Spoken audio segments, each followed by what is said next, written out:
Eh mais Yanis, t'as encore bu de l'alcool, hein? Oui, mais c'est pas de ma faute. C'est le diable qui m'a fait boire. Il me lâche pas en ce moment. Ah bon? C'est lui qui est parti au centre commercial pour t'acheter une bouteille, hein? Qui a pris un verre et qui t'a servi? Non, non, non, non. Non, ça c'est moi. Et puis je voulais te dire, regarde le mur. Franchement, tu l'as fracassé en mettant des coups de poing, là. T'arrêtes pas de taper dessus.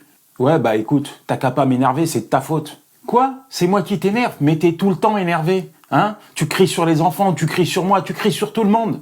Écoute, c'est pas de ma faute, c'est à cause de mon patron. Il arrête pas de me persécuter au travail. J'en ai marre, j'en ai assez.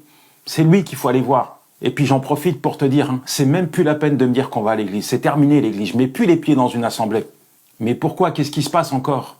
Tu veux que je te dise vraiment pourquoi? Eh bien, va demander au frère Bernabé. Lui, il va t'expliquer. Si tu avais vu comment il m'a parlé et comment il m'a regardé, toi-même, tu m'aurais dit de ne pas mettre les pieds à l'église. C'est de sa faute, c'est lui le responsable. En fait, en regardant ma vie passée, je réalise que j'avais toujours une excuse pour justifier mes fautes. Une excuse, une faute, et c'est jamais de ma faute, c'est toujours la faute des autres.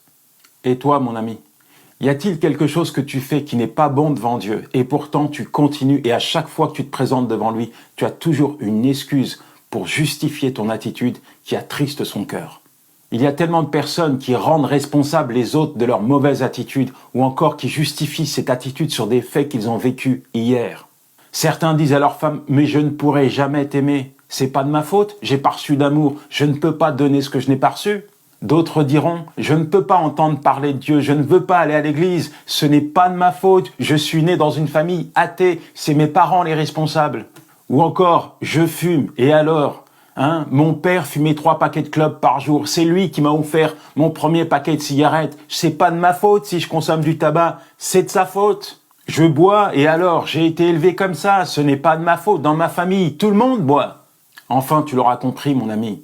Une excuse n'est pas une excuse pour justifier quelque chose qui n'est pas bon et que tu fais devant Dieu. Si tu souhaites que les choses changent et évoluent favorablement pour toi, alors prends tes responsabilités et arrête de blâmer les autres.